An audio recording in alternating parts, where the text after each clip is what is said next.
Topic number 2, man. Yeah, what do we got? All right, man. Now we got to talk about some more Steelers-related news, man. Directly relating to us. Left tackle Al Villanueva is scheduled to visit the Baltimore Ravens sometime this week, man. Just initial thoughts on that, baby. Part of me is a little sad. Well, it's not a done deal, but let's say if he signs, part of me is a little sad just because I would like for him to come back if it was on the cheap, Right. just for depth purposes. And, if you want to compare him to any of these tackles that we might be drafting, it might be close, Yeah. right? So that would be another need that we wouldn't really have to address in the draft. It would just be playing with house money. Right. At the same time, dude, there were moments last year where you're just thinking, I think Al's washed up a little bit. And then especially if he's going to the Ravens, he's more of a pass protector. Their offense is running game. So I don't know if it's going to completely make sense for them. Yeah, and they obviously have their franchise $100 million left tackle. So is Al going to be moving to right tackle? Which could happen, though, because remember what we said, their right tackle, once Stanley went down, he bumped to left tackle, played well, and then he said, I don't want to go back to right tackle because he wants to get paid left tackle money. So it would make sense if that were going to be the case. Okay. Now, I don't know. That's a good point. Yeah, I don't know if that's kind of how they're talking about it, but that's kind of what I would assume, unless I was going strictly to be a depth tackle, because he's not going to start over Ronnie Stanley. Like, it's not happening. You know what I mean? So then that makes you question. I mean, if he signs with them for like $2 or $3 million, maybe as a depth tackle or something, why not come back to Pittsburgh? But maybe if you're going to be a depth player, you don't come back to the spot that you were the starter. That would be hard. Yeah, that would be the best look. That would be hard. Yeah, he'll be competing. And with he wasn't Zach like Banner. a fringe starter. He was like the starter. Yeah, Pro Bowler. That'd be hard. So I can kind of understand that then. But if he was given, I could see us just moving on though. It seems like we're willing to like move on, give Zach Banner a try, maybe draft a guy in the first or second round. So it kind of sucks, but at the same time, I don't think it's really gonna hurt us with the Steelers versus Ravens rivalry or anything like that. No, man, I share a similar sentiment. As a whole, I think that he still can get the job done. I think he's definitely a better pass blocker than he is run blocker. I think that was very evident this year. But in terms of any of these guys that are available to us at 24 or later in the draft, do we view them as slightly better, a lot better, or we thinking that Al is still going to be better than those guys? Because that is kind of how I decide on the impact of Al being gone. I personally think that if it's Walker Little, if it's Tevin Jenkins, if it's one of the top 5 or 6 tackles, then we're good. Okay. I think if we don't get one of those top guys, now it could be a little bit more of an issue, because when we start to get out of that group, I don't think that those other guys are just going to come in and be day one better than Al. Even though, like I said, with Al, in Pittsburgh, our perception of him is different because we saw him at his best. We saw him when he was going to Pro Bowls. We saw him when he was a part of that unit that was viewed as the best offensive line in the NFL. And now that he's declined, we feel like, man, you fell off a cliff. It's over. Get him out of here. But even his decline is still going to be better than, a good amount of people out here. And that's why we talked about in terms of his market and what people had a mock to make. It's like, he probably could legit get something like that on the open market. So if he does go to Baltimore, as long as we're getting one of these higher end tackles, I'm fine with it, because I'm saying to myself, all right, you're either going to be playing right tackle, and we know who you're going against over on the right side.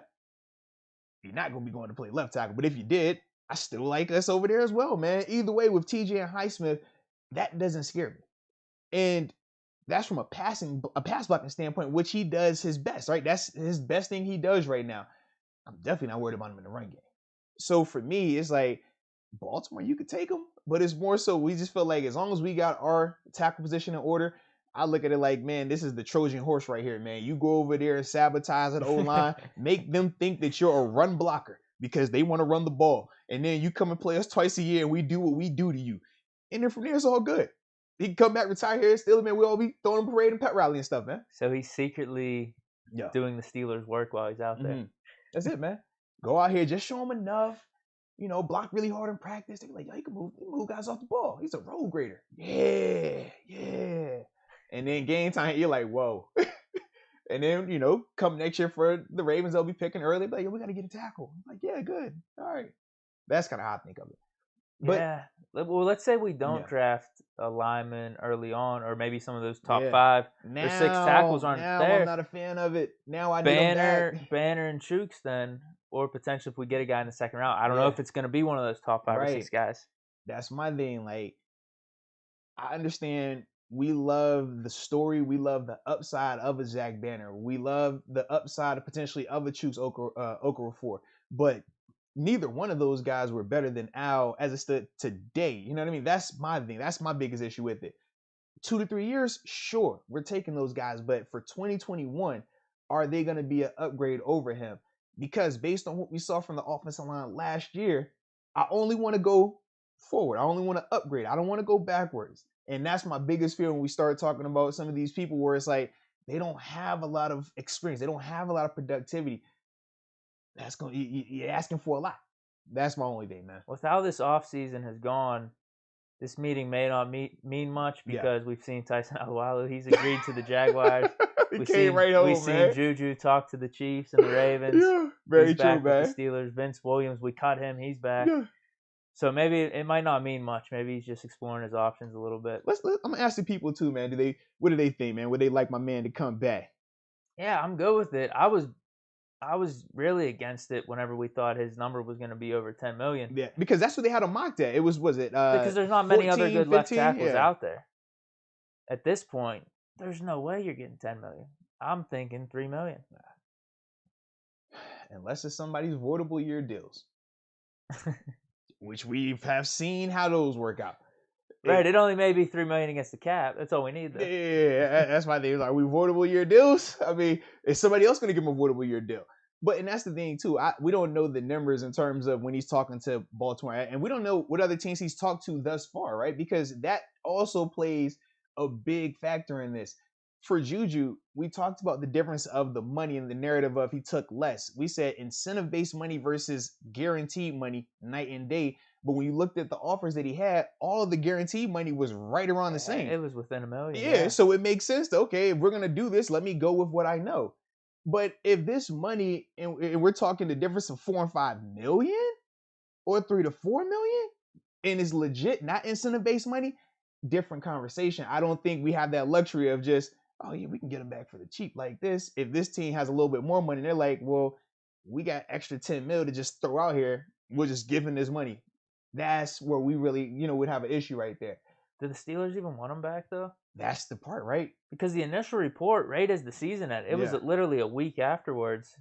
A report. I don't know if it was from the Pittsburgh Post-Gazette. I don't know who it was, but they said Steelers and Villanueva are parting ways. I mean, you know who came in here after and then we haven't heard anything since. No. You broke the news. You had one of your funny dreams when you do whatever you do before you go to sleep. And then you had this dream that Al got a call from the Steelers and said, don't put your house on the market. Because he said he had built the house in Florida. He was about to move. And he had put the house on the market. He said, yo, don't put the house on the market. You came in here and you was like, yo, I had this. I remember this happening. So that's been the only thing since the end of the season. So it's like, do they? I think they like him. They told him not to sell his house. Yeah, if that's real, then I'll be really upset if you tell me not to sell my house, but we don't get the numbers right. I'll be hot. What happened? Jesse James or something going on with his house too? Did he buy a house or did he sell a house? I think he bought a house. Or was that one of your dreams as well? I think he can't keep on. You he and might your have dreams bought kill me, Villanueva's house. Honestly. Oh Lord! I thought it was AB's house they bought, man. Just cut the grass.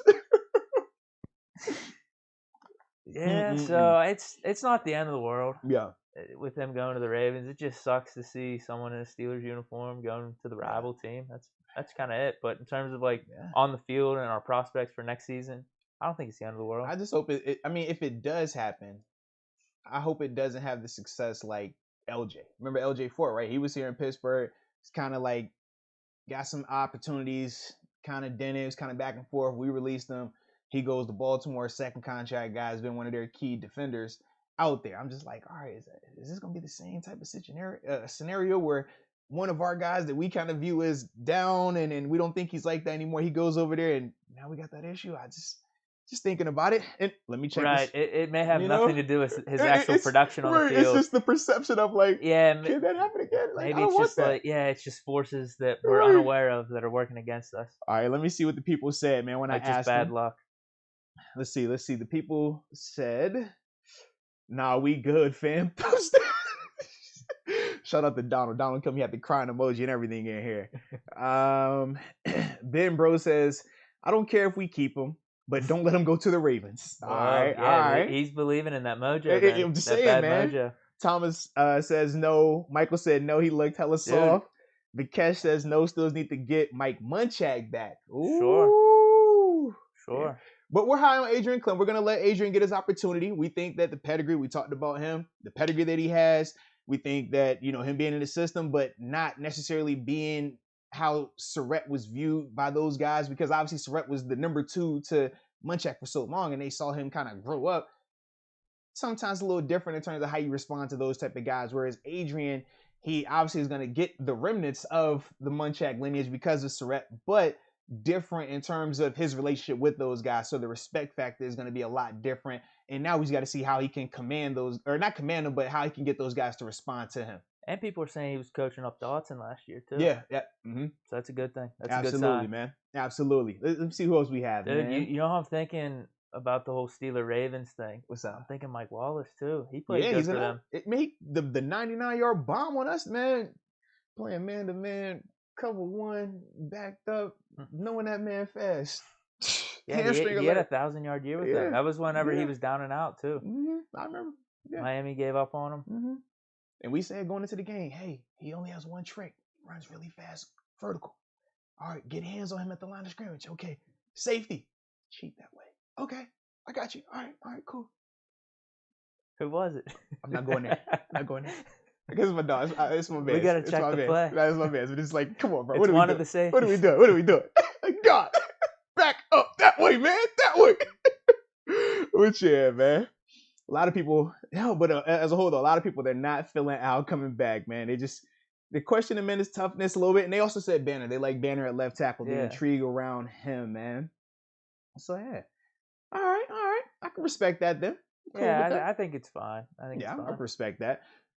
Either way, like I said, as long as we draft one of these tackles first or early second round, I'm good. Anything after that, then this becomes more of an issue. But as long as that's not happening, I don't care if he goes. But that's on us, though. It's not necessarily him going to the Ravens. Correct. Whenever we face the Ravens, he's going to be this X factor that's going to kill us or something. Mm-hmm. Yeah. So we're good, man. Yeah. I'm with it. I think we're fine.